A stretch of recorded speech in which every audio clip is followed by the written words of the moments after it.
Hello guys, this is your friend and we are back with a new fanfic. What if Naruto found the love of 3?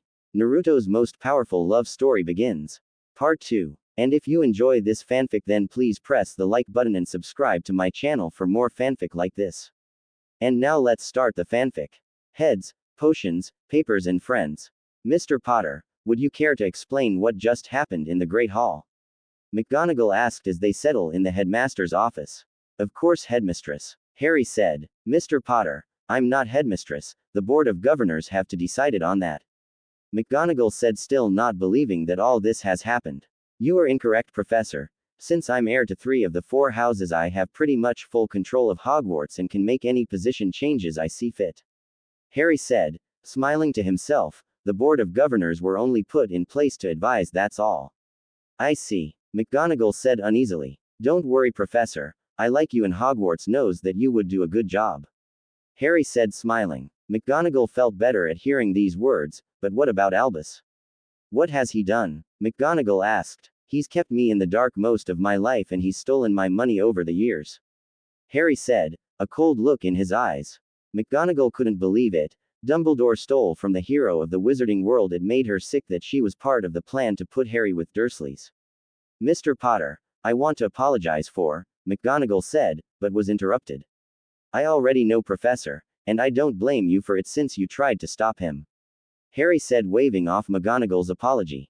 Hermione and Daphne couldn't believe what was going on. McGonagall was part of the reason why Harry was sent to the Dursleys and Harry knew about this. This day seemed to get weirder and weirder for the 2 girls. Daphne was trying to keep up with everything and didn't think she could survive it. As for Hermione, she was used to this, but she still had trouble keeping up. Both girls both agreed though that Harry was always full of surprises. Now Snape is outside the wards and will not be allowed back in as he is a Death Eater no matter what Dumbledore says. He's a piss poor teacher who is biased to his own house and give them points for breathing while taking away points from other houses for the same thing. Harry said in a not up for discussion tone. McGonagall nodded. Now for Dumbledore, he can stay in the castle, but he isn't going to be put in any position of power, so head of house isn't an option. Harry said, he'll take over the defense position then. McGonagall said calmly. That's fine. Harry said, shrugging, I'll come to you if I see any problems. Thank you, Mr. Potter. McGonagall said. Oh. Harry then said, Professor, since I am a descendant of Godric Gryffindor, would it be okay if I have my family sword please? That is an acceptable request, Mr. Potter. McGonagall smiled before she passed the sword of Gryffindor from its case to Harry, and just as he was about to touch the blade at all, Hermione grabbed his arm. Be careful with that, Harry. Hermione said, the sword of Godric Gryffindor is goblin-made. So? Daphne asked in confusion. Rust doesn't affect it. However, it takes in different substances which make it stronger. McGonagall explained. And you stabbed a basilisk through the head with it. Hermione said, that means that the venom of the basilisk infused with the blade. This means that even a scratch will send basilisk venom straight into the person's bloodstream. Daphne said, finally understanding what the brown-haired bookworm meant. Exactly. Hermione said, nodding to Daphne. Thanks for that. Harry smiled as he grabbed the handle tightly and held it to his side. He then raised his wand and said, ACCEO scabbard of the Sword of Gryffindor. A gold scabbard with rubies flew into the room and Harry placed the sword into the scabbard before placing it on his hip. Thank you, Headmistress. You are welcome, Mr. Potter. McGonagall smiled. As the 3 students got up to leave but Harry stopped, smiling, oh, and can you please call me Harry, Professor? He asked. It just feels far less formal for me. If you would like Harry. McGonagall smiled. The founder heir and his fiancées left for their first legion of the new year of school, the first year, potions. After entering the potions, Professor Bernstrom smiled at them. Hello, Lord Potter, Ms. Granger, Ms. Greengrass. The 3 of you are just in time. You getting into a bit of morning fun? She asked cheekily, causing the 3 to blush. Get your equipment out and get ready for the lessons task. Professor Bernstrom. Harry said, I haven't got anything for this class yet. I wasn't told I could take it until last night. That's okay, Lord Potter. Bernstrom smiled. Just take what you need from the cupboard. Thank you, Professor. Harry said, walking to the cupboard. Who can tell me what's in these cauldrons? The professor asked. The class walked to the front and looked at the 3 potions. Daphne and Hermione shared a smile before answering. The first is Veritaserum. Hermione said, It's a colorless, odorless potion that forces the drinker to tell the truth.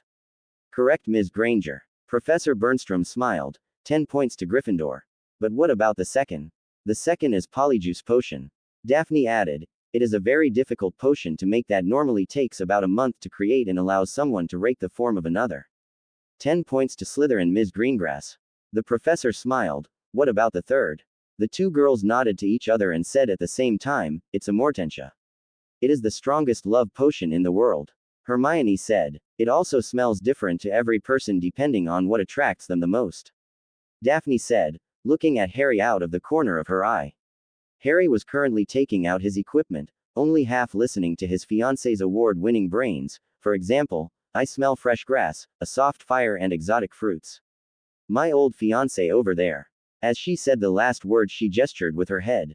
When Harry heard these words he raised his head to turn and look at her, but his head was still in the cupboard and his head hit the inside of the small wooden compartment, causing people to laugh at him. Well done, another 20 points to both Gryffindor and Slytherin each. The new potion mistress smiled, and you know, if I didn't know any better I would have guessed you planed that. They didn't, Professor. Harry said as he grabbed a tattered old book from the cupboard and walked over to the group. They're just amassing. The girls blushed at his words. Professor. A Gryffindor girl said, you haven't told us what's in that one yet. She pointed to a small glass vial which was filled with golden liquid. Ah, she said, picking up the vial, this little beauty is called Felix Felicis. Also known as liquid luck. Daphne and Hermione said in unison. Exactly. Liquid luck. She smiled. Terrible, tricky to make, disastrous if you make a mistake.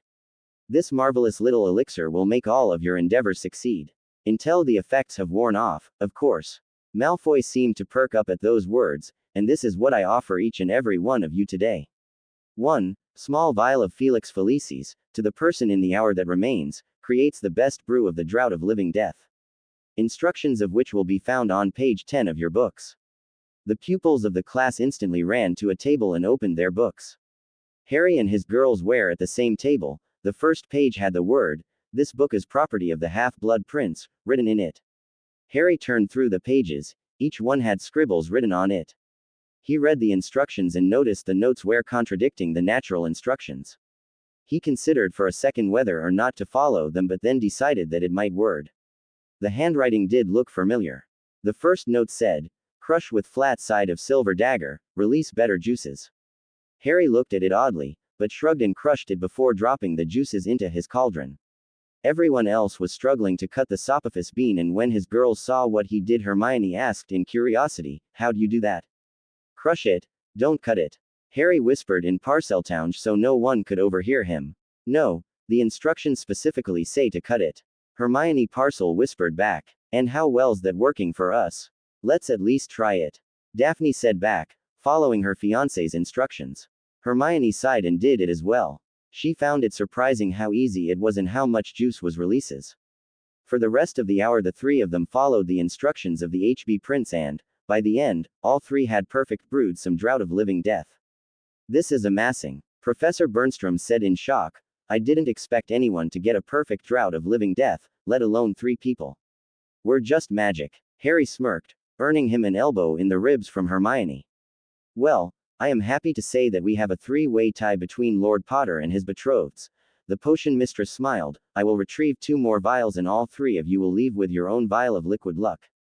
The 3 smiled at each other as each girl took hold of one of Harry's hands, awaiting their own vial of Felix Felicis.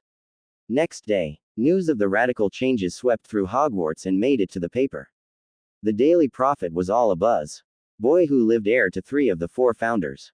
By Rita Skeeter. Harry Potter, a boy of just 16, who has already lived through so much childhood trauma, seems to have finally snapped. The Boy Who Lived stood before the whole school of Hogwarts yesterday and declared that he was the descendant of 3 of the 4 founders of Hogwarts, so the school will do as he said after creating a table for himself and the 2 girls who he stated were his betrothed. The 2 fame, power and money-hungry girls are Hermione Jean Granger, Muggle-born aged 16, and Daphne Stephanie Greengrass, pureblood age 16, who both stood by with a gleam in their eyes as their fiancé challenged Dumbledore for control of the once great school. However, ex-Death Eater Professor Severus Snape took the aged headmaster's place and fought the Boy Who Lived valiantly. Although, It seems as though the newest defense against the dark arts professor has faced the curse of the position the earliest ever recorded. Because, even though the once dark wizard fought with great honor and strength, young Harry was able to crush him with one spell after holding a simple, Protega, shield charm against some of the most powerful blasting spells that are known. The newest Dada teacher of Hogwarts School of Witchcraft and Wizardry was then kicked out of the school once he was defeated and became unable to return. When asked of his opinion on this subject, a student of the noble school said, "This is an outrage. Professor Snape was the best teacher this school has ever had. He supported fairness and equality only to be thrown out for no reason by that glory-seeking scare-faced pounce Harry Potter because he couldn't do anything right in potions because he is rubbish in the subject." This reporter hopes that this menace to our government will save our glorious school from the mental menace known as Harry Potter and keep him locked away for the safety of everyone. For more information on Harry Potter, see page 3. For more information on Hermione Granger's previously famous snares, see page 5. For more on the four founders, see page 9. For more on Albus Percival Brian Dumbledore, see page 14. For more on Severus Snape, see page 18. Everyone in the Great Hall read the article and there was silence. No one ate or did anything. Most of the Slytherins smirked. The whitest of all was Draco Malfoy, who had been the person who Skeeter had interviewed. Suddenly, at the heirs table, Harry broke out into a laughing fit at the exaggerated accusations of Skeeter and the Daily Prophet. "I can't believe they can get away with this crap," Harry said, shaking his head, still laughing slightly. "But Harry, what can you do?" Hermione asked. "I'll just have to buy the paper," Harry said, grinning. Hermione dropped the piece of toast she was buttering. "What? You heard me, my own. I want to buy the Prophet. Besides, I have enough to, with plenty to spare," Harry said, grinning still. "Good idea, Harry dear," Daphne said with a nod. "Thanks, dear. It's about time they have a good owner," Harry said, giving Daphne a kiss on the cheek. "But Harry, who will run it? You're still in school," Hermione asked. "I know, and I have yet to figure that out, but I'll find someone," Harry said, shrugging. "I might know some people." Daphne grinned. Harry turned to his girlfriend with interest. "Who do you have in mind, my dear?" Harry asked. "Oh, just a few pureblood witches that I know," Daphne said. "Do you trust them?" Hermione asked. "I do," Daphne said with a nod. "That's good for me as long as they print the truth," Harry said. "Don't worry about that, I'll make sure that they get their facts straight," Daphne said as she pulled out a piece of parchment. The next day Harry bought the Prophet and had Daphne's friends take over it. Daily Prophet under new management. By Sylvia Crowder. After the despicable article that was written about Harry Potter, the said boy said enough was enough and decided to buy this paper to correct and relay the news in a truthful manner, unlike its former management. We applaud his actions and vow make sure that no fact goes unchecked and no lie ever gets printed ever again. Harry grinned as he read the new Daily Prophet and saw that most of the students in the Great Hall was reading it too. Harry, Hermione and Daphne brainstormed what to put in the new newspaper. They decided to correct the mistakes of the old one by revealing all of the dirty laundry that they found in the newspaper's office. They found that Fudge had made many trips to the newspaper to give them made-up stories to boost his image.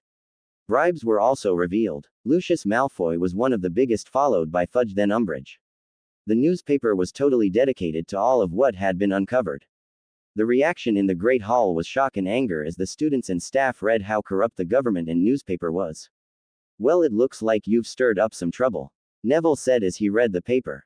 Neville, Ginny and Luna were sitting at the heirs table, as Harry thought that he should have his closest friends with him and Hogwarts agreed. "I didn't mean to, but I couldn't let them get away with this," Harry said innocently. "That, and Hermione would have screamed at you if you did," Ginny said, reading over Neville's shoulder. "Yes, but who did you give control of the Prophet over to?" Luna asked as she was reading over Neville's other shoulder. Daphne knew of some graduated Slytherins who didn't believe in that pureblood crap and asked if they had a job. Hermione said, "I also have Andromeda Tonks made editor, I trust her," Harry added. The others nodded since they knew Tonks. Mom would be a good and fair editor. Dumbledore wasn't pleased though as he read the article. He felt glad that he wasn't banished from the castle like Snape, but his role was reduced drastically and he had to do something to get back into Harry's good book. He began to think of ways to win Harry over. Each one would require the right kind of manipulation.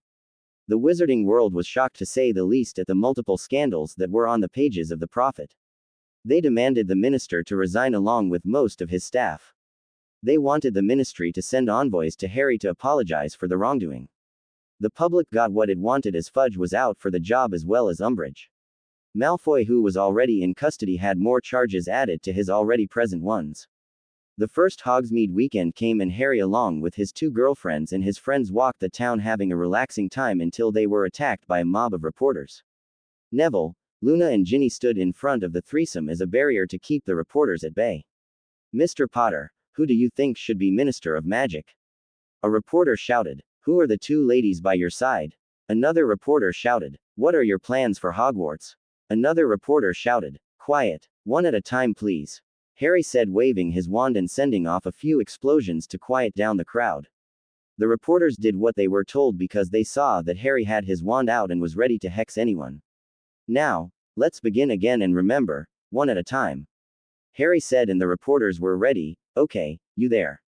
Harry pointed to a blonde guy. "Yes, I was wonder what are you going to change at Hogwarts?" "Good question. And the answer is that I've already done it. Professor Minerva McGonagall is headmistress and Professor Phileas Flitwick is deputy headmaster, Severus Snape is gone and Dumbledore is demoted to the defense position." Harry said simply. "Next question. Who are the 2 young ladies by your side?" A black-haired reporter asked. "Well, the one to my right is Hermione Granger, my best friend, and the other is Daphne Greengrass." Harry said. "Next. Is it true what was heard that you are betrothed to both of them?" A blonde woman asked. "Yes, it is," Harry answered simply. "How is that possible?" A blonde-haired female reporter asked. "That is none of your business," Harry said firmly. There were mutters going through the crowd of reporters. "Who would you choose to be the next Minister of Magic?" Another reporter asked. Harry glanced at Daphne and then Hermione before Daphne whispered something in his ear. After she did that, he nodded. "Amelia Bones. I think she'd make a good minister because she is fair and will help us fight this war the right way," Harry said. More questions were asked and Harry answered a few, but told them that he'd give an interview later with someone he trusted. After that, he told them to clear out, and they did, for they didn't want to face his angry side. After that was done, Harry and his friends enjoyed their Hogsmeade visit. When they got back to the castle, he led his friends to Gryffindor's personal quarters. He told the Anton his friends were welcome and gave his friends a special password for them to use. When they settled in, Harry decided to do something. "Luna, I would like you to do the interview," Harry said. "Why me, Harry?" Luna asked. "Because I trust you," Harry said, smiling. Luna smiled. She never had anyone put his or her trust in her, and she was ready to keep it. "I'll do it," Luna said happily. "Excellent, let's set something up. Hermione, when do I have any free time?" Harry asked his brunette girlfriend kindly. Hermione looked at her planner and muttered under breath for a bit, then nodded. "You have tomorrow. But that's if you finished with all of your homework," Hermione said, emphasizing the second sentence. "Well, I have, so tomorrow will be good," Harry said, turning to Luna. Luna nodded. "Tomorrow is good for me." "Good. So what should we do now?"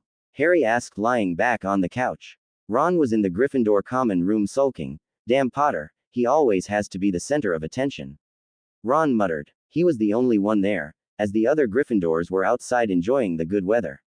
"Now he has my Hermie. Well, not for long. I'll show Potter just who's the greater wizard," Ron muttered as he rubbed his hands together. The redhead paced the common room, muttering to himself as he plotted. He was unaware that he wasn't the only one. Down in the dungeons that made the Slytherin common room, Malfoy paced also. "Stupid Potter. He thinks he can get away with this. I'll show him," Malfoy muttered. Watching him were many other members of the house, waiting for what their self-proclaimed leader would do. "So Malfoy, what are we going to do?" Nott asked eagerly. "Shut up, Nott. I'm trying to think and I can't think if you're jabbering," Malfoy sneered. Nott scowled at the scion of the Malfoy family, but stayed silent because he knew his place. "What we need to do is teach Greengrass a lesson for her treason," Malfoy said. There were nods of approval on this action. "Yes, but first we must wait until she's alone, then we can strike," Malfoy said, smirking as he thought of what he had in store for the former Ice Queen. "What about Potter?" Pansy asked, saying the last word like it was poison on her tongue. "This will hurt Potter. I've learned that if you hurt those closest to him, you hurt him as well," Malfoy said, smirking. "So we attack Greengrass?" Nott said, and Malfoy nodded. Tracy Davis listened and didn't like what was being discussed, but stayed hidden so they wouldn't notice her. She was glad her older brother gave her his invisibility cloak before he left. She and Daphne have been friends since before Hogwarts and kept that friendship, even thought Daphne never told her about her relationship to one Harry Potter. But she didn't begrudge her friend on that because she knew what the fallout would be if anyone found out without preparation. Where Daphne was a blonde-haired girl with dazzling blue eyes, Tracy had dark brown hair and light brown eyes, but she also had a body that was almost a match for Daphne's. She didn't have a chest that was as big as Daphne's, but her ass was better. Tracy was the only half-blood in Slytherin, so that didn't really help with her lack of friends. The two of them were often accused of being lesbians because of the fact that neither of them had a boyfriend before. They didn't even go to the Yule Ball during fourth year. But there was no way that was true though. They were like sisters and they were both straight. She did find it shocking though, as she thought like the rest of the school that Potter and Granger would get together. She was so lost in thought that when she came back to herself, she found that the common room was empty. She frowned at her wandering mind, but thanked Merlin for dicta quills.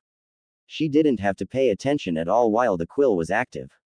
As soon as she took a quick glance to make sure it was safe, she took off the cloak and stuffed it in her bag and left. Her way to the Gryffindor Tower was annoyingly difficult, as she didn't know where it was and highly doubted that anyone would tell her. But that's when fate decided to smile on her. "Excuse me, Professor McGonagall," Tracy said, spotting the new headmistress. "Yes, Miss Davis," McGonagall said, stopping. "I was wondering if you could tell me where the Gryffindor Tower was." "I need to see Harry Potter," Tracy asked, but mentally cursed herself for her forwardness. McGonagall looked at the Slytherin student with an appraising look. "Come with me, Miss Davis," McGonagall said. Tracy nodded and followed her Transfiguration teacher, since McGonagall didn't want to give up teaching yet. Where she was, she had no idea, as she never really did explore the castle for all the time she has been here, and mentally vowed to do just that. "Here we are," McGonagall said. Tracy found that they were in front of a portrait with a lion sitting on a throne. "Hello, headmistress, what can I do for you today?" the lion asked. "I have to talk to Mr. Potter," McGonagall said. The lion nodded and cast a quick glance at Tracy before opening. They entered and found the group relaxing. Harry and Hermione were on the main red couch with Harry underneath. They were in a very heated snog session, with the brown-haired girl's hands running through Harry's black hair, making the messy hair even messier. Daphne and Luna were talking about an article in the Quibbler, while Ginny and Neville looked like they were having a heated chess match. "I hope I'm not interrupting," McGonagall said loudly. This caused all the occupants to jump, with Hermione letting out a squeak before jumping up off of Harry and straightening out her clothes. "Hello, Professor. What can I do for you?" Harry asked, as though nothing was happening while adjusting his glasses. "I believe it is Miss Davis that needs to talk to you," McGonagall said, moving aside so they could see the Slytherin. "Oh my, Tracy," Daphne said, jumping up and hugging her best friend. "Hi, Daph," Tracy said, smiling happily. "I'm so sorry I forgot about you, but I've been a little preoccupied," Daphne said, blushing. "I can tell," Tracy said, smirking slightly and looking at Harry out of the corner of her eye.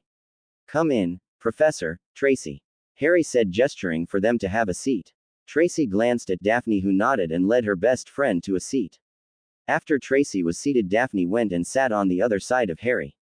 "So it's true," Tracy said. "Yes, I'm betrothed to Harry," Daphne said, smiling and resting head on Harry's shoulder. "But I always thought he and Granger," Tracy said, looking at the brunette. "Well, he just got lucky now, didn't he?" Hermione said, resting her head on Harry's other shoulder. Tracy's jaw dropped. "How did this happen?" Tracy asked in shock. "Later, Trace. Now what is it you need to tell us?" Daphne said, going into business mode. Tracy pulled out a couple pieces of parchment and laid them out on the table. "I heard Malfoy talking about an attack on you, Daph," Tracy said, and Harry's eyes narrowed. "I got the details right here," Tracy said, sliding the parchment over. Hermione picked it up and read through it. "Well, Myone, what do you think?" Harry said, looking at his best friend girlfriend. "Well, it appears that Malfoy plans on taking Daphne when she's alone," Hermione said simply. Harry snorted. "Like that'll happen." "Yes, but we should still be careful, Harry," Hermione warned. Harry nodded after spending a second or two thinking about it. "Is there anything we can do?" Harry asked. Hermione shrugged and handed the parchment over to McGonagall to have a look.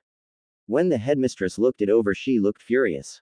"If that piece of shit thinks he'll touch one of my students like that, he has another thing coming," McGonagall said vehemently. Everyone in the room looked shocked at hearing what just came out of the headmistress' mouth, even Luna.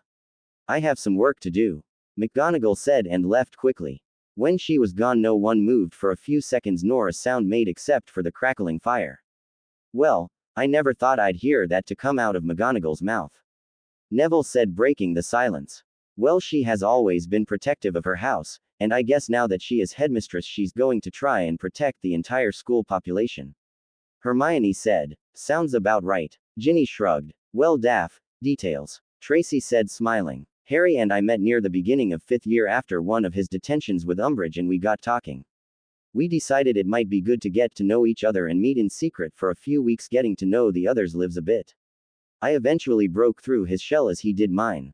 We got really close and started dating, again in secret. Daphne explained. I accidentally stumbled upon them one day and helped them to continue their secret relationship. Luna smiled. And during that time to the end of the year, during one of the times we were kissing. Not snogging, but showing how we truly felt about each other in our very hearts, our very souls, and the magic of the Potter family bound Daphne and me into a betrothal, making her the future Lady Gryffindor, which is why we're in here. Harry said, this is the living quarters of Godric Gryffindor and his descendants. Anyway, after a week into the summer, Daphne and Hermione worked out that Hermione and I had feelings for each other, but I didn't want to choose between them, so they decided to share me. We eventually convinced him and, well, a similar thing happened to me and Harry that happened to him and Daphne. So I became the future Lady Potter. Hermione continued. Then we went to Gringotts a few days after and found out that Harry was not only the descendant of Godric but of Helga Hufflepuff and Rowena Ravenclaw. And Harry gave me this for the Gryffindor vault. Daphne smiled as she grabbed the handle of her rapier and pulled it out of its sheath, the blade reflecting the light of the fire brightly. Whoa, Tracy said in shock. So, kissing Lord Potter over there makes you engaged to him? Tracy asked her friend innocently before looking at Harry and saying to him in a very seductive voice with half-lidded eyes, mind a quick snog, handsome. Tracy. Daphne said, throwing a pillow at her fellow Slytherin, who started laughing as soon as the blonde started talking. I was joking. Tracy smiled before she added, mostly. A snog wouldn't really do anything though. Harry said, it has to be a kiss of true meaning, of real love from the very depths of both of our hearts and souls. Well, that's a great way to accidentally getting too many wives to handle. Tracy half joked. Anything else I should know? No, not really, Tracy. Daphne smirked in Parseltongue. No way. Tracy smiled widely. You seriously did not learn Parseltongue? That is so cool. We gained it from Harry. Hermione smiled. Marriage gained ability. I am so jealous. Tracy smiled at the bookworm and her best friend. Not that this talk hasn't been interesting, but my own and I have rounds tonight, so Daphne, I think you should stay here. Harry said. No way. Daphne said defiantly. Harry was about to argue when Hermione cut in. Just uses Harry's cloak, she suggested. You have an invisibility cloak? Tracy asked and Harry nodded. So do I. Tracy said, revealing hers. Well, since you've shown me yours, I'll show you mine. Harry said, grinning. Accio invisibility cloak. The shimmering material flew from Harry's room and landed on Harry's lap. Wow. Mine is nothing compared to yours, Harry. I mean, yours is a true invisibility cloak. Mine is made by a master of craft, but isn't a true one. Tracy said, staring at Harry's cloak. It was my father's, and I guess it was a family heirloom. Harry said, shrugging but holding onto the fabric like it was a piece of fine china while running his fingers across the soft material. Tracy just looked at the cloak with awe. Trace, we should get going. Daphne said. Oh, right. Tracy said, handing the cloak back. Come on, we'll walk you back. Harry said. I don't think that would be a good idea.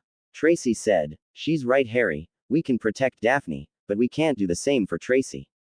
Hermione said. Harry sighed and nodded. The four left with their friends, going back to what they were doing before.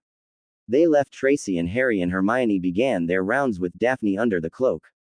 This is nice. Hermione commented. What do you mean? Harry asked. Just us walking together like we did long ago. Hermione smiled before resting her head on Harry's shoulder. It wasn't that long ago, Hermione. Harry replied, smiling back. I know, but with what has happened since then it feels like a lifetime. Hermione said. Yeah, but we didn't have Daphne following us. Harry commented, making a motion with his head. Good point. Hermione giggled. The three made their rounds and found nothing of the wrong sort and headed back to their quarters. The next day, Harry, Daphne and Hermione were relaxing when Luna came in with quills and parchment.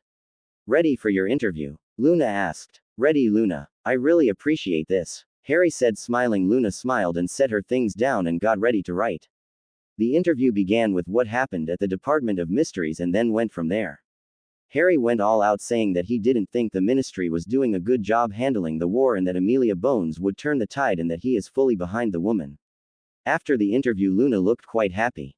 Harry, I think people will listen to you and this will give Madame Bones a strong edge, said the blonde. That was my intention, Harry explained. Luna left afterwards so she could write the article and send it to her dad.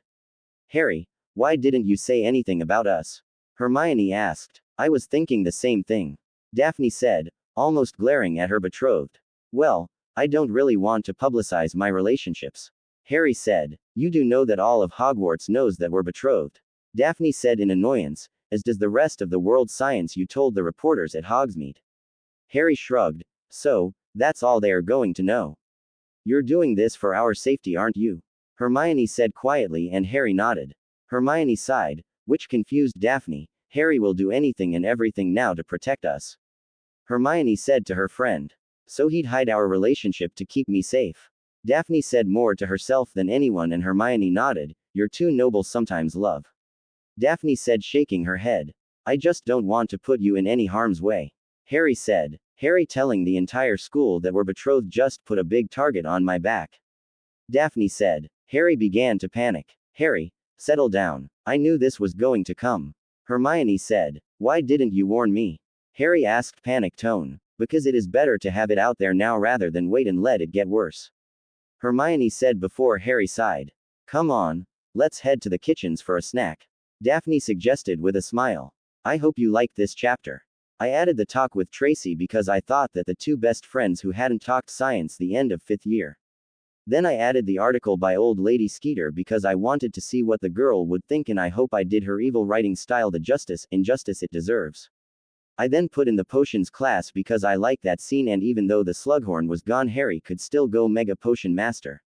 Also, how else would he learn Sectemsempra, which is one of my favorite spells, because unless you know the healing spell you are so dead. The Fleur thing is about halfway-ish now. Remember to vote, review and PM. Please R&R. Meeting with the minister. The wizarding world was changing, and it all started with Harry's endorsement of Amelia Bones. She was elected Minister of Magic by a landslide. Her first address as minister had her stating that she'd crack down hard on Death Eaters and their supporters. She also thanked Harry for leading the way to a just and right government. After her speech, she had her secretary make time for her to meet the boy who got her into office. Hermione was reading in the library with Daphne when Ron came strolling in. Hermione, we need to talk. Beat it, Greengrass, Ron said as he sneered in that last part. I think not, Ronald. Anything you want to say, you'll have to say it to Daphne too, Hermione said. She knew that Ron might try something and had no intention of being alone with the redhead, which caused Ron to scowl. So what is it you want to talk about, Ronald? Hermione asked in a bored tone. You're mine, Granger. And that means I order you to break it off with Potter, Ron said in a domineering tone. Daphne looked at Ron before she cracked up laughing, and Hermione joined in as well a few seconds later, which caused them to be kicked out of the library, though the pair kept laughing all the way out and into the corridor. I'm not joking, Granger. Now end this or I will, Ron shouted, trying to be stern. This only further cracked up Hermione and Daphne, which led to them to have a crowd to gather wondering what was so funny. This is your last warning, Granger. If you don't break it off with Potter, I will take matters into my own hands, Ron said, keeping his stern tone though now his face quite red. Hermione and Daphne were on the floor now, laughing so hard they were holding their stomachs. The crowd gathered now understood what was so funny. Ron Weasley acting so big and tough was too funny, and it got the crowd laughing too. Ron was now totally red and pulled out his wand ready to hex Hermione for laughing at him, but before he could utter anything there were two wands pointed at him. Just try it, Ronnikins, Hermione said, all laughter gone. Daphne had her wand out too and her Ice Queen persona back in full force with her glare at full power, ready to strike down any male ego no matter how big. Ron dropped his wand and created a puddle underneath him, and a foul smell was emitted too. Sounds of disgust were heard in the crowd as people held their noses. Daphne had a look of disgust on her face. God, Weasley, didn't your mother teach not to do that in public? Ron wanted to strike back, but it kind of hard to do when you wet yourself with leaving a puddle behind and two wands pointed at you by two of the most brilliant witches in school. Ronald, Leave now before you embarrass yourself even more. Hermione hissed. Ron ran as fast as he could away. Hermione with a flick of her wand made the puddle disappear, as did the smell. Then she and Daphne left. The news of Ron's accident spread throughout the castle quickly, and you could hear silent laughter wherever Ron passed. Later that day, Malfoy and his gang had just finished their final preparations, and all they had to do was wait for an opportunity. Okay, here she comes. Nott whispered. Malfoy nodded as he grinned. He was going to enjoy this. Daphne walked down the corridor alone, not paying attention to where she was going, when suddenly 4 Slytherins jumped out surrounding her. Greengrass. Stop there. Malfoy ordered. I don't obey you, Malfoy. Unlike your stooges. Daphne said in full Ice Queen mode. I'm going to make you obey. Malfoy said, smirking. What are you going to do? Brag me into submission? Daphne asked sarcastically. Silence, blood traitor. Malfoy sneered. You don't scare me, ferret. Daphne said haughtily. Crab, Goyle, grab her arms. Malfoy ordered. The 2 big lumps appeared out of nowhere and went to grab her, but they fell face forward onto the floor. What was that? Malfoy shrieked. Malfoy, you made a big mistake going after Daphne. Harry growled. He'd followed Daphne from under his invisibility cloak, knowing that the 4 Stooges would strike today. Malfoy turned around and found himself staring at a very angry Harry Potter. Beat it, Scarhead. This has nothing to do with you.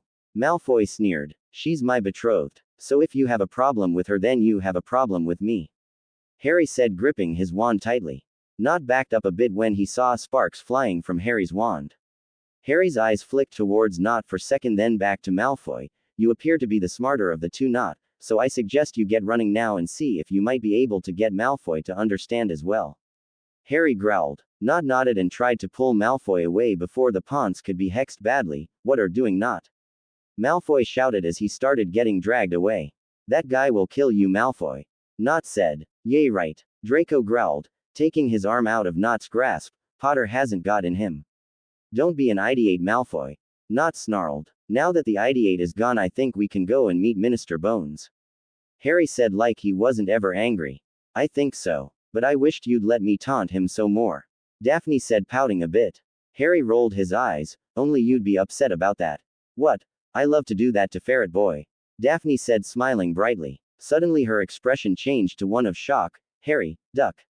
She then grabbed her betrothed and pulled him down as a dark-looking purple spell flew overhead and slammed into the wall. Reducto. Malfoy growled, firing another spell. Protego. Harry yelled, summoning his blue shield. He then grabbed the handle of his sword, which was placed so that it was hidden using a normal visual illusion. He withdrew his blade and charged. Grey Cantrix. Draco yelled as he just jabbed his wand forwards. The spell fired was a small orb of grey energy. Harry sliced with his sword and broke the spell across before spinning. He was glad that Daphne had been teaching him sword fighting since he had first gained the sword as his. Harry was now standing tight in front of Draco, his wand tip placed at the middle of the blonde-ass bitch's chest. Fulmin. A bolt of lightning fired from his wand. The spell electrocuted Draco and sent him flying back into a wall. Nigrum Tormenta. Draco growled as he quickly recovered. A sphere of black magic fired from the end of Draco's wand, which hurled towards Harry. The Founder Heir dropped to his knees as he felt his nerves quaking and burning, pain filling his body instantly. The pain wasn't like the Cruciatus curse, but it was enough to cause immense agony. Suddenly Harry remembered a spell he learned at number 12 Grimmauld Place before twisting his wand 90 degrees counterclockwise and whispering, Cogitanti Scutum. An orb of silver light burst from his chest, the black orb that had been infused into his chest rocketing away and slamming into Draco's. Ah! Draco screamed as he twisted and squirmed on the floor, his own spell being bounced back at him. He shakily raised his wand and started, Avada. Nullum Nunc. Harry quickly said as a whip made of green flames extended from the tip of his wand. He then swiped with it and hit Draco's wrist. The wrist was burnt and the wand dropping to the slightly blackened hand. Harry then slashed downwards to the ground, cutting the blonde-haired tosser's wand in two. No. Draco growled as his torture curse was shattered with his wand. Not. You might want to take the stupid idiot I know as my cousin to the hospital wing. Harry asked Nott, who had stood still and watched the entire duel in shock. The Slytherin quickly picked up the blonde heir to the house of Malfoy and went running while Harry put his sword back into its sheath.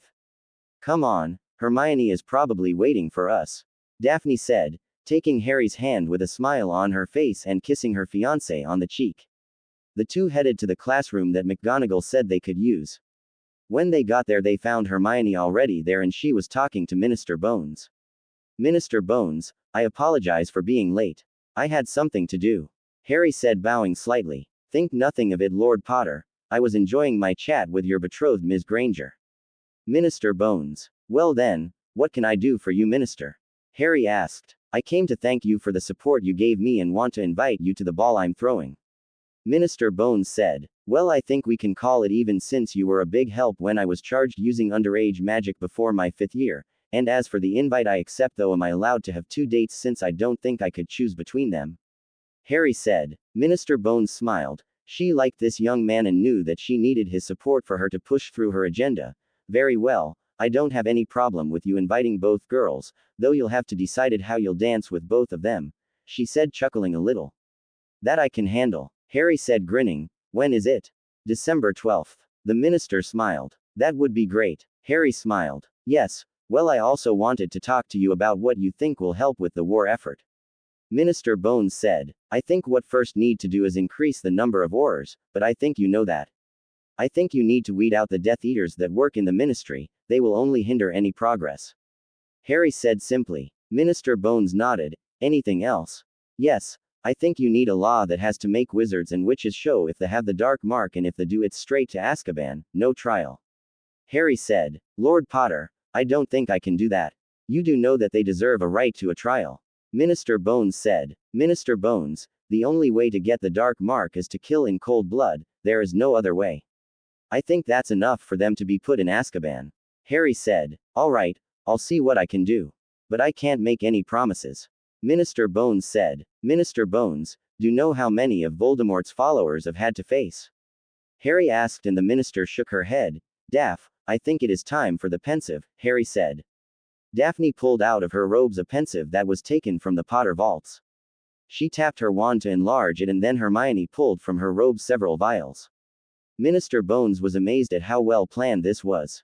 But she had heard from her niece Susan that Hermione Granger was the smartest witch in the school and Daphne was probably second. They viewed each memory with one of the girls pointing things out for the minister. By the end, she was not a happy witch. Mr. Potter, how in the world did you ever survive all this? She asked. I survived because I had my friends and a whole lot of luck. Harry said simply. I don't think many fully trained Aurors could handle all that you've been through the way you've done. The only thing I can say that needs work is the need for some kind of training.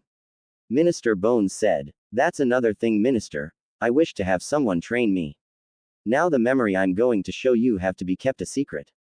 Harry said. Do you wish me to take an oath? Minister Bones asked. No, I trust you. Just don't tell anyone except those who are in this room.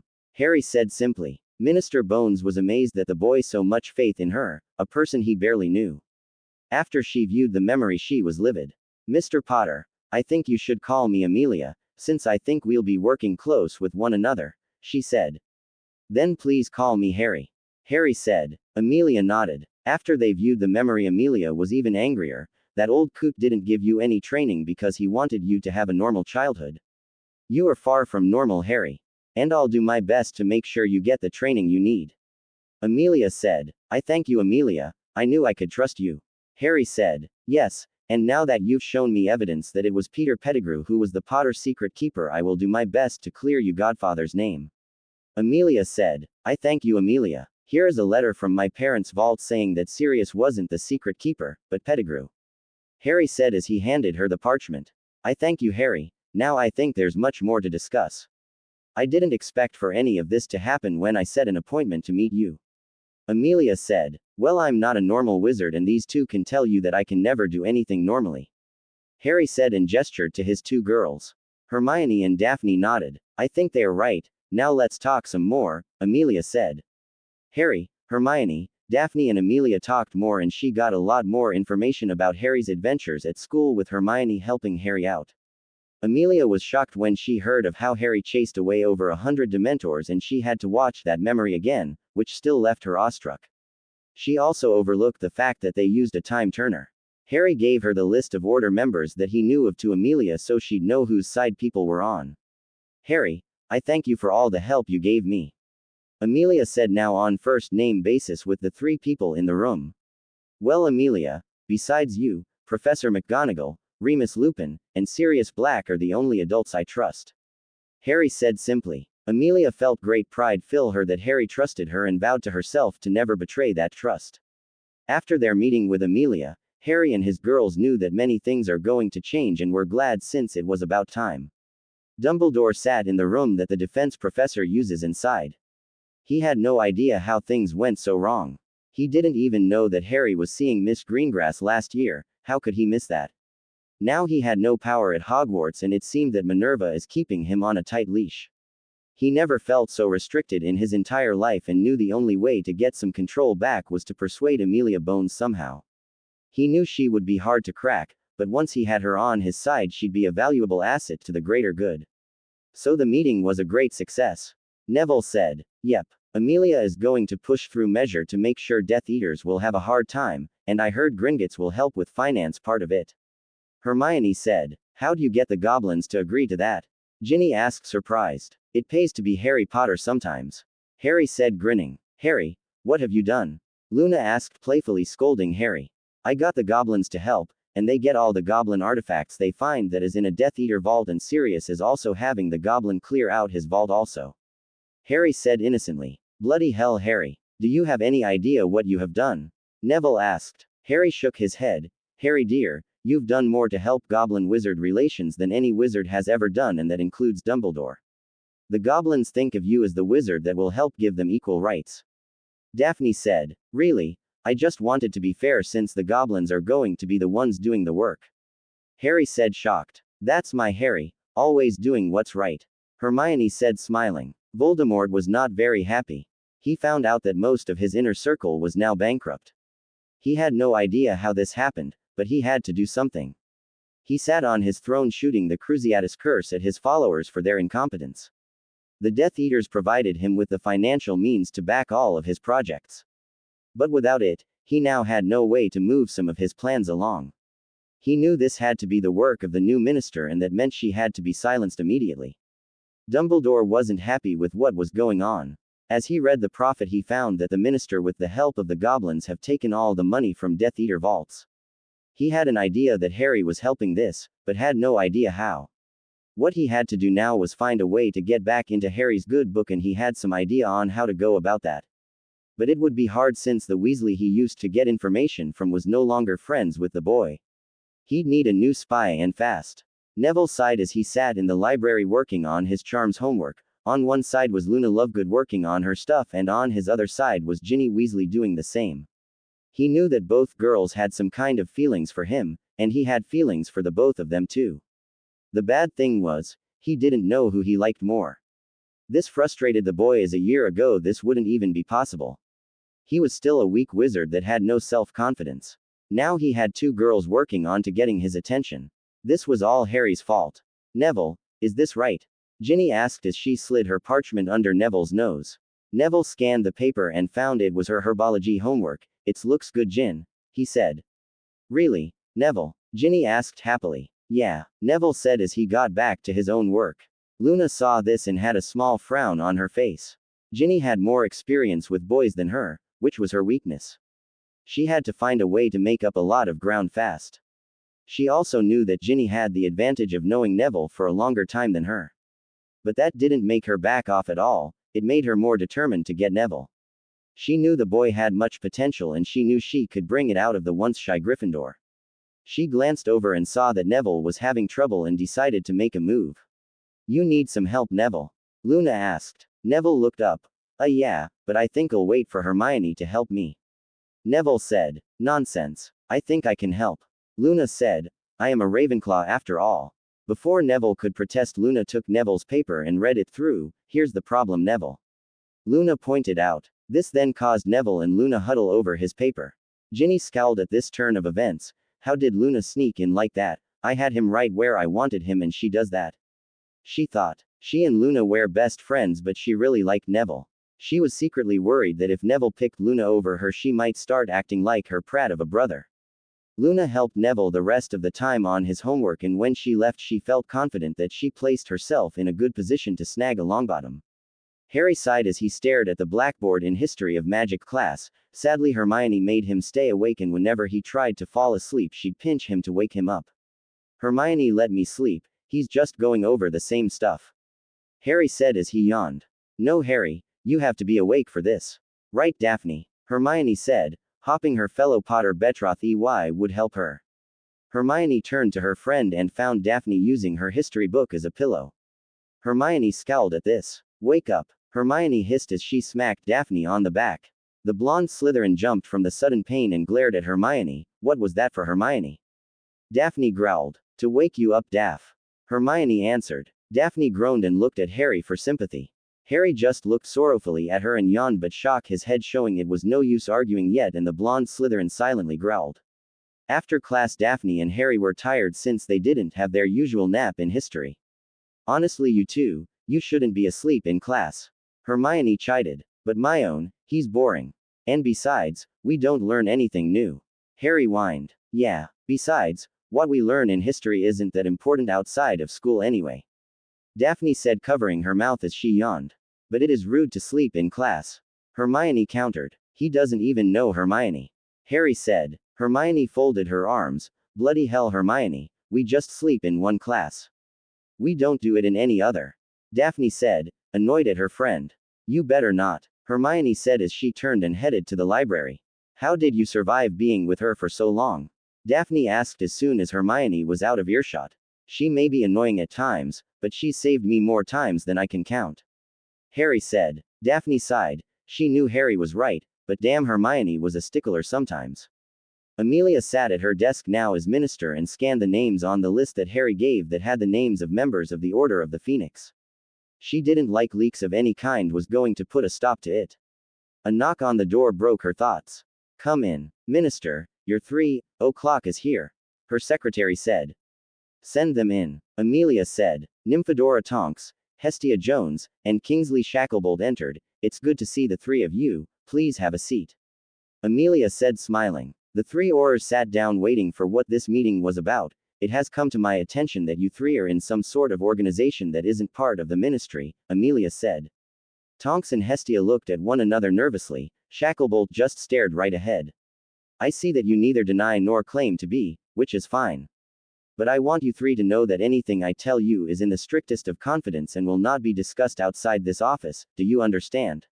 Amelia said. The three Aurors nodded. Good. Now I know Dumbledore is in charge of this little organization and that his aim is to defeat Voldemort, but you are still Aurors and work for the ministry, which means that if you have any conflict of interest, then let me know and you can hand me your resignations right now, Amelia said. Amelia still hadn't chosen who would replace her as director of the DMLE, so she was doing both jobs. Tonks, Jones and Shacklebolt said nothing. Very well. Now from what I've gathered from your organization is that you have not sworn any kind of loyalty oath to Dumbledore, which fine, I have worries as of right now. But I do have a question as to why you joined, Amelia said. This was her way of giving them a chance to answer a simple question and to gauge their honesty. I joined the Dumbledore's organization because he is the leader of light, and if anyone can defeat Voldemort then it's Dumbledore, Shacklebolt said. Amelia nodded. I joined because I was recruited by Shacklebolt, Jones said. I joined because my father is a Muggle born and well, Tonks said, not feeling comfortable at the moment. It's all right, or Tonks, I know that Sirius Black is a relative of yours and that he's innocent, Amelia said. This shocked Tonks so much that her hair turned from pink to yellow. Well, since you know that, then that's my reason, Tonks said. Amelia looked at the three Aurors and thought. Shacklebolt was a good man and followed Dumbledore because he knew the old man's legend and knew he had experience in this sort of thing. But Jones and Tonks were young and were in this organization because it was run by Dumbledore. What I am about to tell you three is not to be discussed anywhere other than with me or with those I tell you, you got me? Amelia said seriously. The three Aurors nodded. Good, Amelia said. She then began to tell the three Aurors about her thoughts of what Dumbledore was up to, even her thinking that Dumbledore had plans for Harry Potter, but kept them to himself and these plans were not up for discussion. By the end the three Aurors had a new view of their leader and decided to not blindly follow the man. Very good, Mr. Longbottom, an excellent way to use a shielding charm, Dumbledore said with his eyes twinkling madly. Thank you, sir, Neville said. This was a different experience for Dumbledore as he was teaching again. He hadn't taught for ages and felt a bit rusty, though the students gobbled everything he showed in class. That's the end of this lesson. Mr. Longbottom, could you stay back? I need a word with you. Dumbledore said. Neville looked to Harry, Hermione and Daphne. They all nodded and left. What is it, Professor? Neville asked. First, I want to congratulate you on your astounding progress. Dumbledore said. Thank you, sir, but Harry deserves the credit since if it wasn't for his club last year I wouldn't be as good as I am. Neville said. Indeed. Now, Mr. Longbottom, I was wondering if you'd care to help me in a little project of mine. Dumbledore said. What kind of project, sir? Neville asked. A very special one that would require special lessons so you'd be prepared for what's ahead. Dumbledore said. Neville didn't like the sound of this, but put on a straight face. Can I think about it, sir? Neville asked. Of course, my boy. Now go on. Dumbledore said, eyes twinkling like mad. Neville left with something to tell Harry and the others. So the old man wants to give you special lessons for a special mission of sorts. Daphne said. Neville went and told the others what Dumbledore was asking him and what they thought. That's what I gathered from the talk. Neville said, nodding. That old coot's up to something. Hermione said, frowning. Yes. But the question is, what's he planning? Harry said. Neville, you're not thinking of agreeing to this, are you? Luna asked worriedly. I don't know. That's why I'm here asking for advice.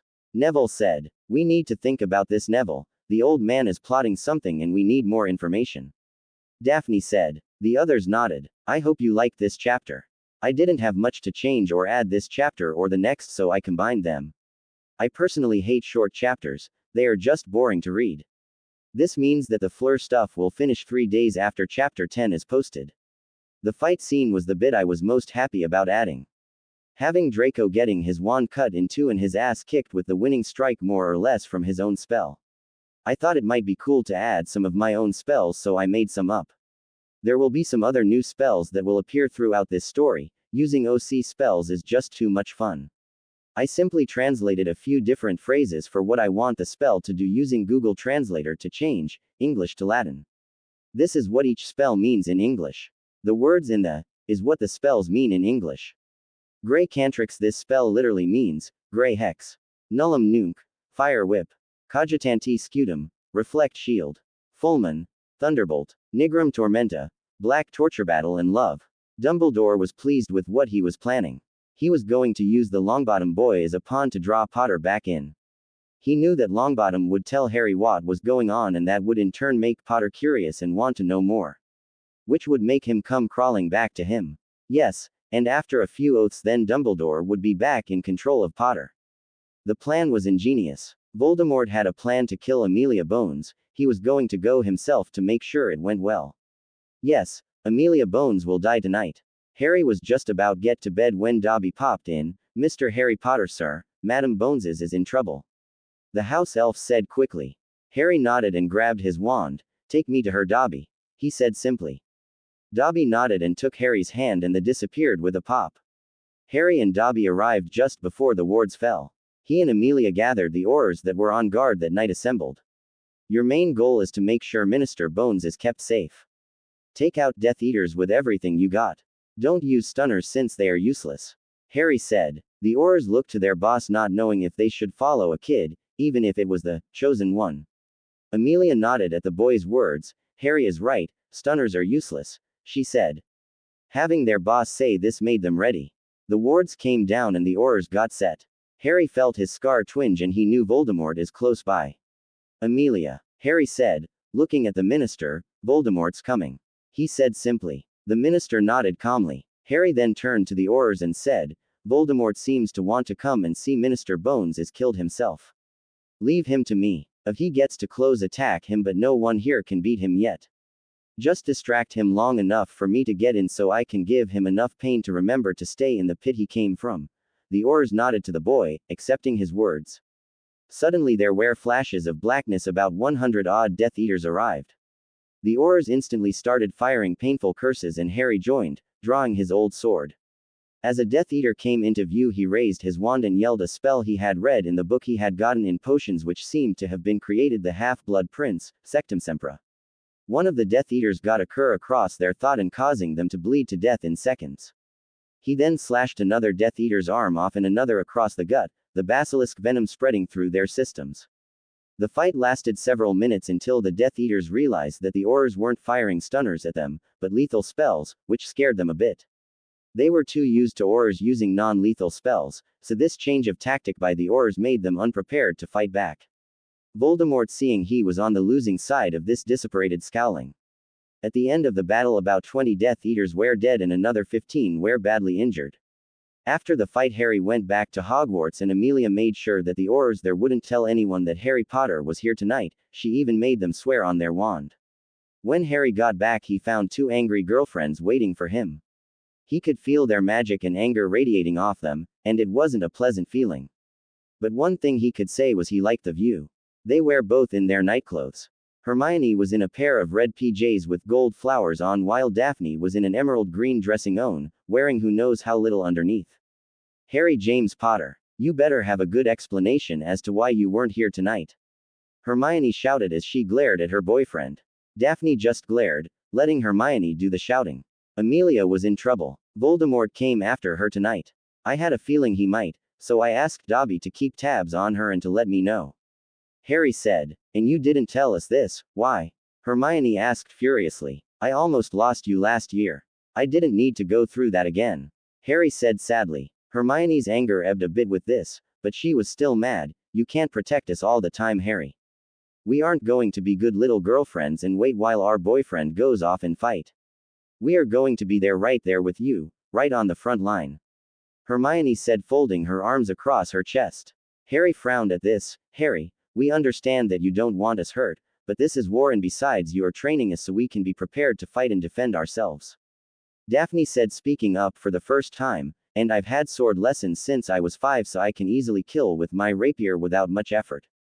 I just don't want to lose either of you. Harry said softly. You won't, Harry. Daphne said gently, pulling him into a hug. After that, Harry went to bed knowing that he'd have to risk the two precious things in his life to beat Voldemort. Hermione was still giving Harry the cold shoulder the next day. Daphne filled the others in on what happened so they knew why Hermione was so distant to Harry. Susan Bones came over during breakfast and pulled Harry into a hug, thanking him for saving her aunt, and with approval from both Hermione and Daphne, she kissed him on the cheek. This gave way to rumors, of course, but Harry ignored them as usual. Daphne was getting better at it, and she was at the point where she didn't even notice the pointing and whispering anymore. During lunch, the Daily Prophet came out telling about the attempted attack on Minister Bones. As Dumbledore read the paper, he knew Harry was the reason that Minister Bones was still alive. He was upset about this because if she had been killed in the fight, then he could have gained support from the scared sheep of the wizarding world. But no, Harry had to stop that, and now he was stuck to helping Longbottom in enticing Potter back. But he wasn't worried about that since he knew that his plan would work. Neville entered the Dada classroom with a bit of apprehension. He knew that Dumbledore had something planned and that he was part of it. Mr. Longbottom, I see you've got my message. Dumbledore said, smiling. Yes, Professor. What's it you needed to see me about? Neville asked in a nervous voice. I was wondering if you thought about my plan at all. Dumbledore asked. Yes, Professor, and I'll help you in any way I can. Neville said. Very good, Neville, my boy. Now our first lesson will be tomorrow night. I expect you here at 7. Dumbledore said with eyes twinkling like mad. I'll be there, Professor. Neville said. Neville sighed as he sat in Gryffindor's private quarters with Harry, Hermione, Daphne, Luna, and Ginny. They were all waiting for Neville to let them know if their plan was a go. So it's all set up? Harry asked. Yup. Neville said with a nod. I still don't like it. What if something goes wrong? Luna asked worriedly. Oh, come on, Luna. Neville can handle himself. Ginny said. I know that, but I'm still going to worry. Luna said with a frown.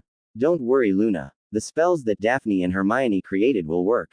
Neville smiled. Luna took a few deep breaths and nodded. The plan in place was a dangerous one. Neville would go along and pretend to be under Dumbledore's thumb.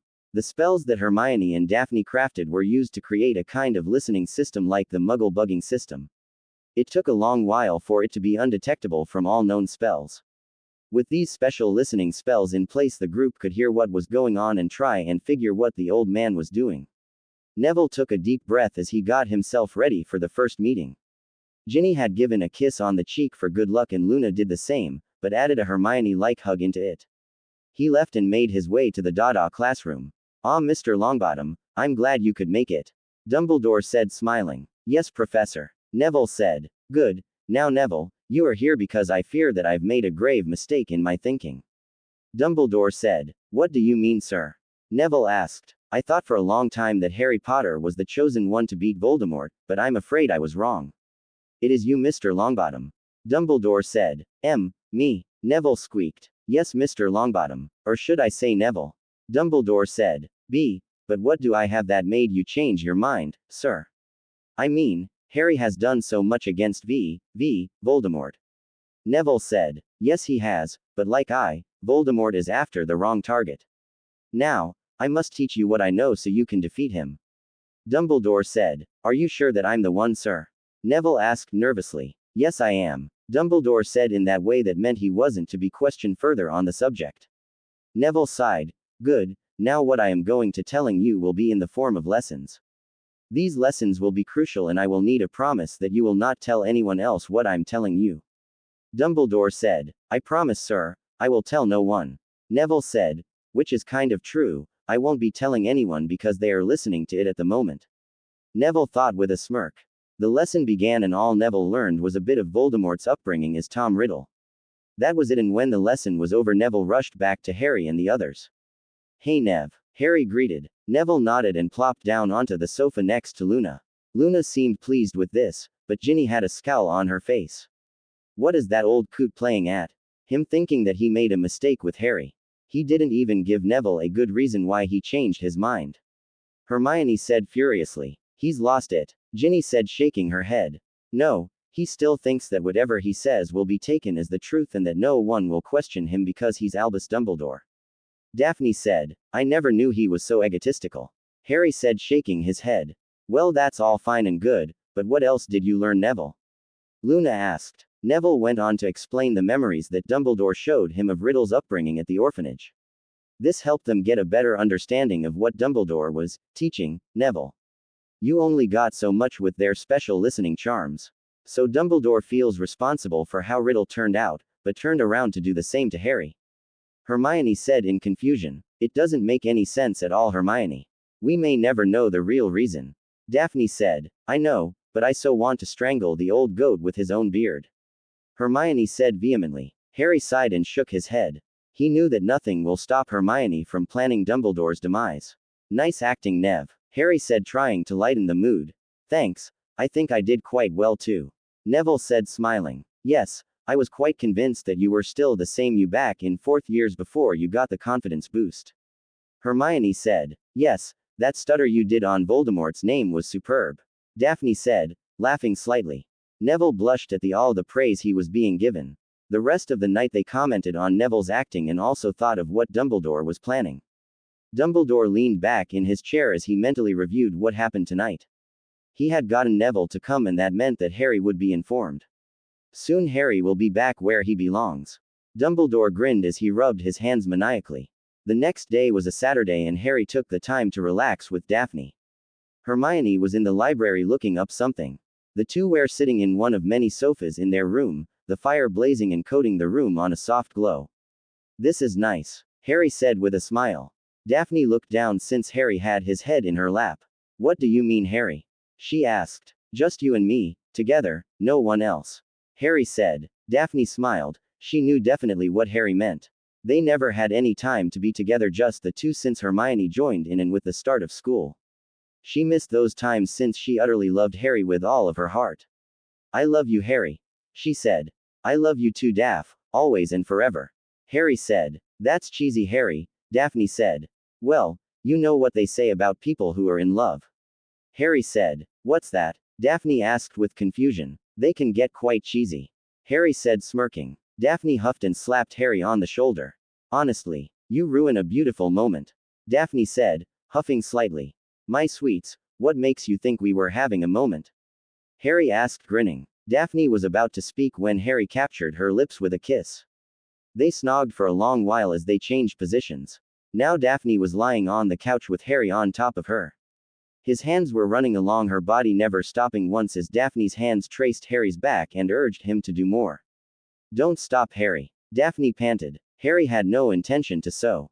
Though the two held themselves in check last year, they thought that now that everyone knows they can now explore more with one another. And with Hermione out, it gave them plenty of time. Harry's hands soon made their way under Daphne's shirt and were caressing her stomach, which made Daphne gasp as she felt Harry's talented fingers dance across her skin. She wasn't idle in her time as she already ripping Harry's shirt off. Once off, she began to caress Harry's toned chest and flat stomach. She loved the feel of Harry's body. It wasn't big and bulky, but lean and muscular. Hey now, you have me at a disadvantage here, Harry said, smirking at her. Well, what are you going to do about? Daphne asked with a sexy smirk. Harry grinned and with a wiggle of his fingers Daphne's shirt disappeared. Daphne gasped. When do you learn to do that? I've been practicing. Unfortunately, I can only do a little bit and only for small things like this. Harry said. Anything more than a protega tires me out. Before Daphne could get her brain going and process what she just witnessed, Harry was on her again. This time he pressed his advantage with Daphne still trying to get her brain going. He proceeded to kiss every bit of skin showing. Soon Daphne's brain was turned into mush from the sensation of Harry's lips. Her skin tingled from where his lips left. She was moaning for more. Harry grinned. He knew that this would work, and when he got to the waistband of Daphne's skirt he looked at her for permission. He got it as she raised her hips up. Soon the skirt was gone and Harry continued his kissing until he got to Daphne's feet, then came back to Daphne's mouth giving her a soul-searing kiss. Merlin, Harry, where did you learn that? Daphne asked. I think I now know why Hermione loves to read so much, Harry said, grinning. Daphne's eyes sparkled. She loved it when her man learned and put that knowledge to good use. Harry then leant forwards again and caught his fiancée's lips with his own again as his hand wiggled its way into her panties. She's chosen very Slytherin green underwear today and they looked good on her body. His fingers slowly inserted themselves into her pussy and she pulled back from the kiss, moaning in pleasure. Meanwhile, Hermione was in the library with Luna. Both girls were there for different reasons. Hermione was there hoping to find something that might help them figure out how Voldemort survived even after being banished 3 times so far. Luna was there because she needed help. She wanted to snag Neville, but knew she didn't have the experience to be able to do it. So she sought out Hermione hoping she'd help her. But right now Luna had to wait for Hermione to finish reading. Okay Luna, how can I help you? Hermione asked, closing her book. Luna then explained her problem. She poured out her heart and soul to Hermione since there was no one else that could help her. Hermione was floored. She never thought anyone would come to her for help on this kind of matter. Since she didn't have much experience in dating also. She didn't count the Yule Ball with Crumb as a date really, it was more of 2 friends going together. Wow, Luna, I don't know if I can help since I've never really had a boyfriend before until Harry. Hermione said. Oh, okay, Luna said, looking downhearted. But I will help you. Hermione said. Luna looked up. Really? Yeah, I will, Hermione said, smiling. But what about Ginny? I know you and her are friends and I don't want to ruin that. Luna said, knowing that Hermione and Ginny were good friends and didn't want Hermione to have to choose. Ginny will be fine, she has experience to fall back on. You don't have any, which entitles you to any help you can get. Hermione said. Luna smiled big, as she and Hermione got down to business in snagging a Longbottom. Daphne opened her eyes and she felt something on top of her. She tilted her head up and realized it was Harry. She smiled as she saw that Harry was still asleep using her breasts as a pillow. She moved slowly as she didn't want to wake her love. Once her hand was free she started to stroke Harry's hair. What's going on here? A familiar voice asked in annoyance. Daphne turned and found Hermione looking at Daphne and Harry with a disapproving glare. Hello Hermione. Daphne greeted, smiling. What's going on here? Hermione asked again, now with her hands on her hips. Daphne wasn't well versed in Hermione's mannerisms, so she couldn't tell that the brunette was not very happy. Well, I'm waiting for an explanation, Hermione said, now tapping her foot. We were just having fun, Hermione, Harry said groggily as he woke up. Fun? You have Daphne down to her knickers, Harry, Hermione said, glaring at her boyfriend.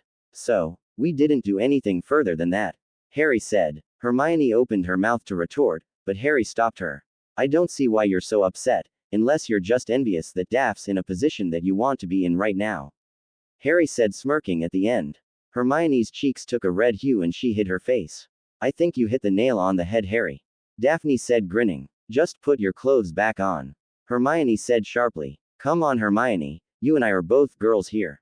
No need to be shy, Daphne said, getting up, showing off her emerald green bra and knickers. It's not that, I just think you should get dressed. What if someone just walked in? Hermione asked, still not looking. Daphne sighed and looked Harry for support. All she got was a shrug from her boyfriend. So Daphne got dressed, and once she was, Hermione looked at her. Well, now, I think we should discuss what appropriate behavior is, Hermione said primly. Harry rolled his eyes as he repaired his shirt that Daphne ripped. Come on, Hermione, you need to relax a bit, Harry said. Harry, it is improper behavior, Hermione chided. Hermione, both of us are betrothed to Harry, Daphne said, rolling his eyes. That means that we are allowed to have this fun. Are you not even going to do this when we're married to Harry? That's not the point, Hermione said in annoyance. It is improper behavior. And what would you do if someone else had just walked in? Harry walked over to Hermione and gave her a look that had Hermione shaking in the knees. Is that what you really think, Hermione? The black-haired boy asked in a husky tone. Hermione nodded, though a weak one. Harry then grabbed Hermione by the back of her neck and pulled her to him. Her mouth fused with Harry's and her knees buckled. Hermione would have fallen if it hadn't been for Harry holding her up with his other hand. They snogged intensely and Daphne watched with a grin.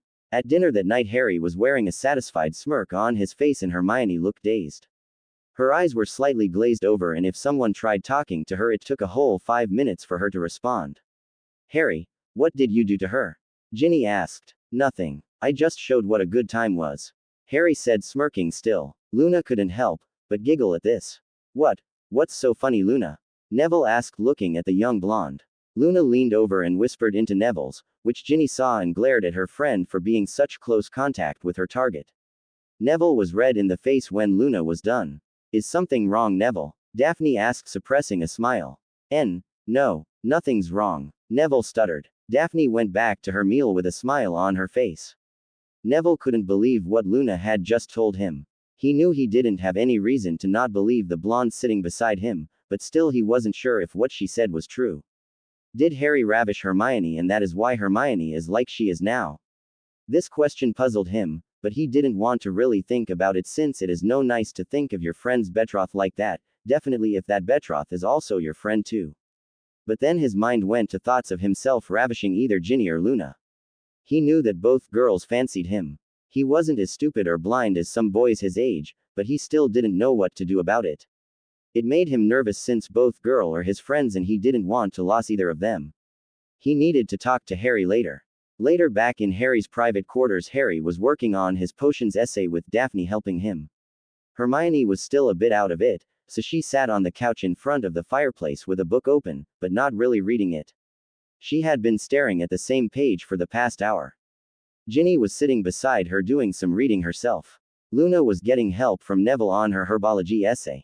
For Merlin's sake, Hermione, snap out of it, Ginny shouted. This got Hermione's attention. What? The bookworm asked in confusion. The book in her lap was a book from Rowena Ravenclaw's vault about death. You've acting weird since dinner. What the hell happened? Ginny asked. Hermione let her mind drift a bit, then her face bloomed into a full blush as she remembered what happened. Nothing happened, Hermione said, blushing as she waved her hands in front of her. Ginny eyed her friend carefully. She knew that she couldn't push Hermione too much or she'll clam up, or worse, pull out her wand and threaten you. Come on, Hermione, spill. I'm your best friend, Ginny said. It's private, Ginny, Hermione said. This made Ginny pout. Come on, Gin, let Hermione have something to herself. I'm sure she wouldn't want to hear of all your conquests, Daphne said. Ginny spun her head around to where Daphne was sitting. And what does that mean? The redhead hissed. Daphne put her hands up in a take it easy manner. I'm not saying anything, but just let whatever is bothering Hermione alone. I'm sure she'll figure it out, the Slytherin said. Ginny pouted again. Neville, I need your help with my herbology essay, Luna said. This got Ginny to stop pouting, as she was not to allow Luna have time alone with Neville. So the redhead piped up also in needing help with her herbology essay. Soon Neville had both girls on either side of him. Ginny was almost pressing against his side as she leaned over watching him explain things. Luna took a more subtle approach by sitting close, but not too close to Neville. The blonde also would brush her hand or arm against Neville's every opportunity she got. Later that night, when Luna, Ginny, and Neville were gone, Hermione was back to normal. Harry, can we talk about what happened earlier today? Hermione asked. Sure. What do you want to know? Harry asked as he plopped down next to his bushy-haired girlfriend. Well, I guess I want to know how you knew what to do. Hermione said with a blush on her cheeks. Because I know you, Hermione. Harry said with a grin. Hermione's blush increased. Harry, be serious please. She said. Sorry, but I'm not a mangy mutt. Harry said grinning. Hermione rolled her eyes at this. Harry, let's just say I have magic hands and mouth, Harry said smirking. Hermione looked perplexed at this explanation. Here, let me show you. Harry whispered. Without even getting Hermione's permission, Harry began. He first cradled Hermione's face and kissed long and deep. This made Hermione turn into a pile of witch goo. She whimpered when Harry cut the kiss off, but gasped as he attacked her neck. Her hands went to his hair and fisted it. Oh God, Harry, Hermione moaned. Daphne sat watching this giggling. Merlin, she is already getting wet and he's only sucking her neck. I can't wait to see what she does when he gets further down. The Slytherin thought happily. Harry had Hermione's blouse off and he was kneading her bra-covered breasts with his hands. Take it off, Harry, please, Hermione pleaded. Harry grinned as he removed Hermione's bright red bra and then went back kneading her breasts. He then lowered his mouth and began licking Hermione's breasts. Oh God, Harry, Hermione moaned. Harry's hands weren't idle at all as they made their way under Hermione's skirt and pulled her panties aside and slowly plunged a finger into Hermione. Soon a second finger joined in and Hermione was bucking. She came with a shrill cry and slumped over. If I didn't know better, Harry, I'd say you killed her. Daphne said, chuckling. Harry took his fingers out of Hermione and licked off her juices. She tastes good, he commented. Really? Does she taste better than me? Daphne asked with an arch eyebrow.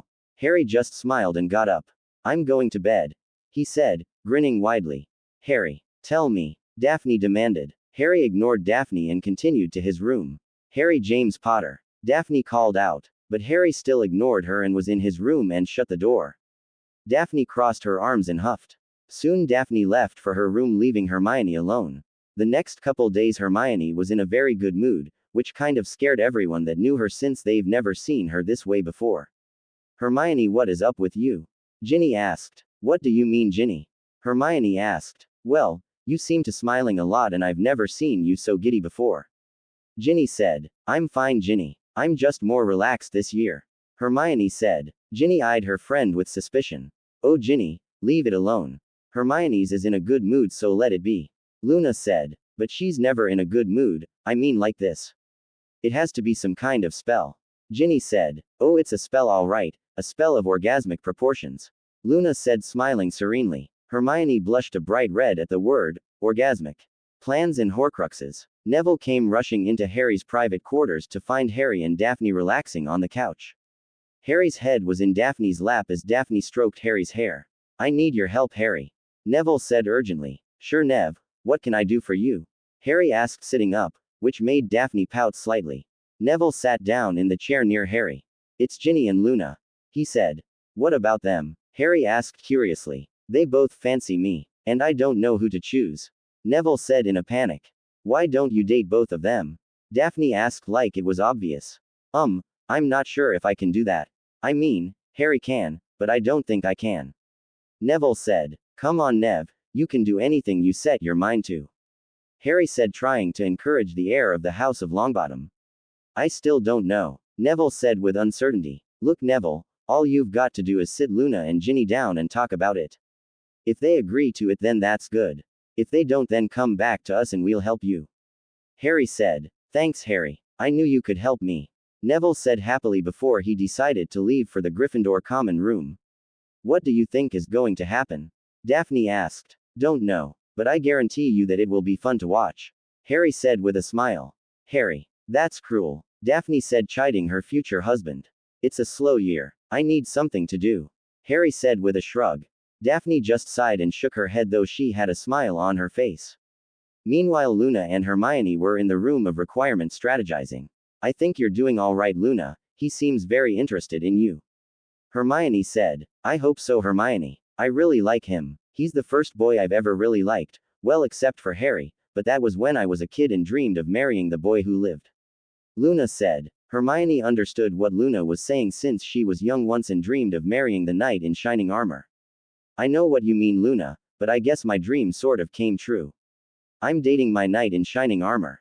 Hermione said. Except your knight has messy black hair, wears glasses and has done more deeds than any knight. Luna pointed out. Yes, you're right, Hermione said with a smile. Neville is my knight. Luna said. Neville is a very nice boy and I know you two will get along nicely. Hermione said, smiling at her young friend. Yes, but Ginny also wants Neville. Luna said with a frown. Don't worry about that, Luna. I told you I was going to help you and I will. Hermione said, causing Luna smiled as they got back to planning. As this was going on, Dumbledore sat back pondering what he'd do next. He got the Longbottom boy right where he wanted him and knew that the boy would be the bait to lure Potter back to him. Then when Potter came crawling back to him, he'd make Potter take a few vows and that'd make Potter under his complete control. The old man giggled madly as he imagined Potter coming crawling back. Ron was sulking. He didn't have anyone to hang out with in Gryffindor since Harry had his own quarters and Hermione was with him too. He knew he made some big mistakes and had to find a way to get back in Harry's good graces. He needed to find Longbottom. He found Neville in the common room reading a herbology book. Hey Neville, Ron greeted. Huh, oh, hey Ron, Neville said looking up from his book. Say, you wouldn't know where Harry's quarters are, do you? Ron asked. Neville looked at the redhead curiously. Why do you want to know? He asked. I want to apologize to Harry for being such a git. Ron said. Neville looked at Ron with an intense stare then nodded. All right, follow me, he said closing his book. Ron followed Neville until they reached a portrait with a lion sitting on a throne. Hello Neville, how are you today? The lion asked. Very good Anton. What about you? Neville asked. Good, good. Now who is the boy behind you? Anton asked. This is Ron Weasley, Ginny's older brother. Neville said. I see. Anton said, glaring at the boy slightly. We'd like to see Harry. Neville said. All right, could you wait for just a minute? Anton asked. Neville nodded and Anton left. The lion returned a few minutes later and the portrait opened. Neville and Ron entered and found Harry and Daphne sitting on the couch. Their clothes were rumpled and hair quite messy. Hey you two, I see you've been busy. Neville teased, laughing slightly. Harry blushed slightly, but Daphne didn't bat an eye at all. So what's this Neville? Harry asked looking at his former best mate. I've came to apologize Harry. Ron said, looking down. Oh, like you apologized to Harry after the first task in 4th year? Daphne asked. Ron's face turned red and was about to open his mouth when a glare from Harry made him stop. Ron, stop for a moment and use your brain. I know that you have one. Harry said. Ron's ears got redder thanks to this, but a miracle occurred. His brain began firing and that meant he was thinking before responding, a new thing for the boy. I know I have made some mistakes Harry, and if I can do anything to make it up to you just tell me, I will do it. Ron said. Harry sat back and looked at Daphne. What do you think, Daph? He asked. He sounds honest, but I'm not really sure. Daphne said. Maybe I should talk to Hermione about this. Harry said. You might want to do that Harry, she'll want input on this. Daphne said. All right Ron, I'll talk to Hermione and then I'll get back to you. Harry said. Ron left with his head down. Later that night Harry and Daphne told Hermione what happened with Ron. Why should we even consider being friends with that prat? Hermione spat. Now Hermione, I know that we shouldn't, but he was my first friend.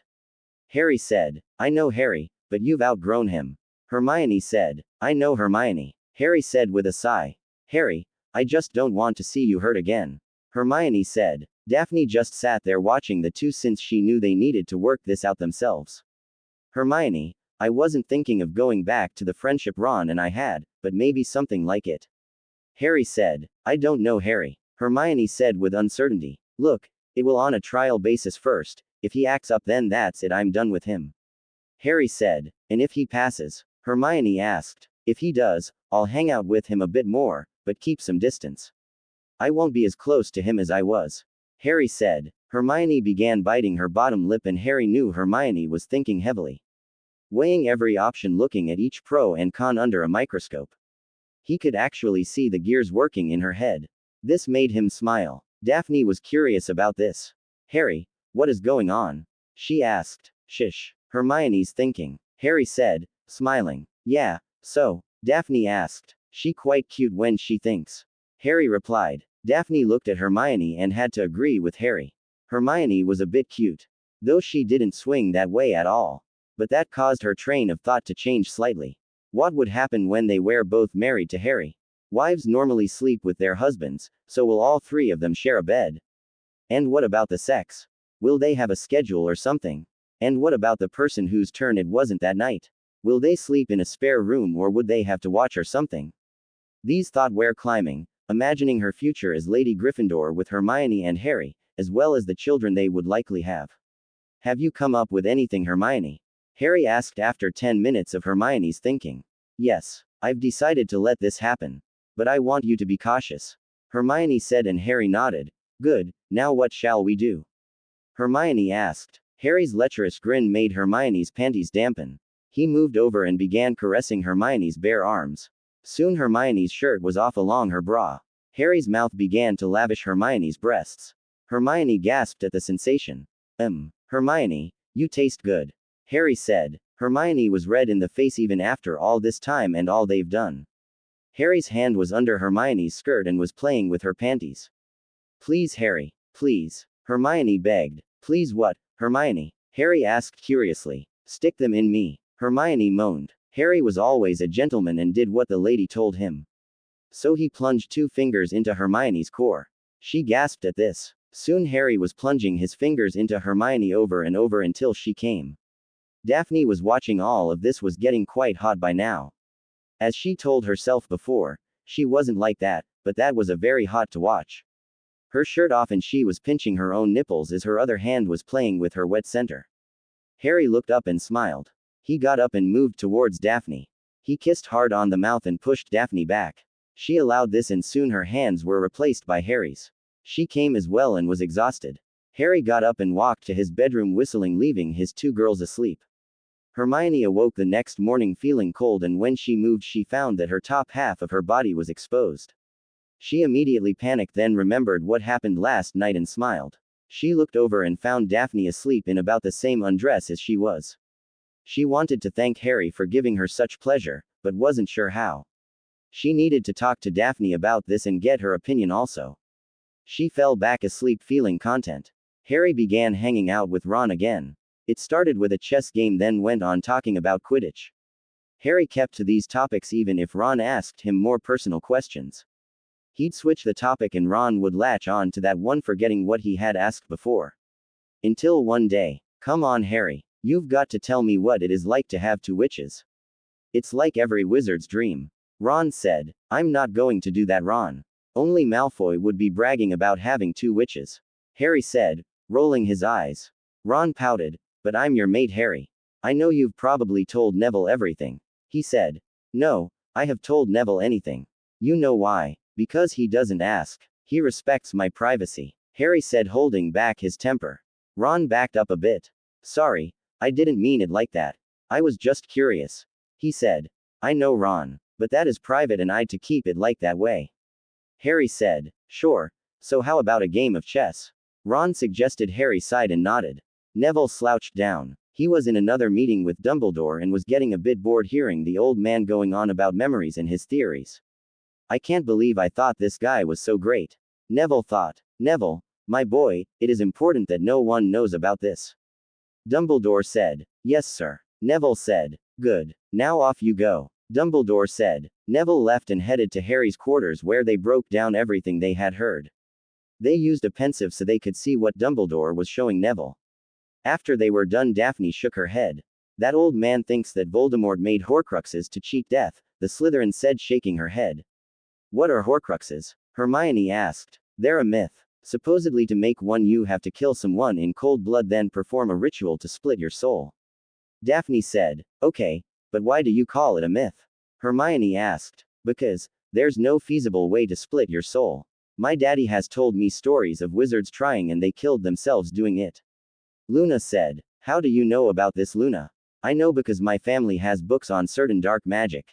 Daphne said. I know because Daddy is an unspeakable and he has told me about it. Luna said. Daphne, Neville and Ginny were shocked. They knew that unspeakables worked in the ministry in the Department of Mysteries. Their work has always been under wraps and no one knew what they actually do there. Not even the minister knows. Your dad told you? Daphne said incredulously. Luna nodded. Why would he tell you? Neville asked. He trusts me and I'm telling you because I trust you.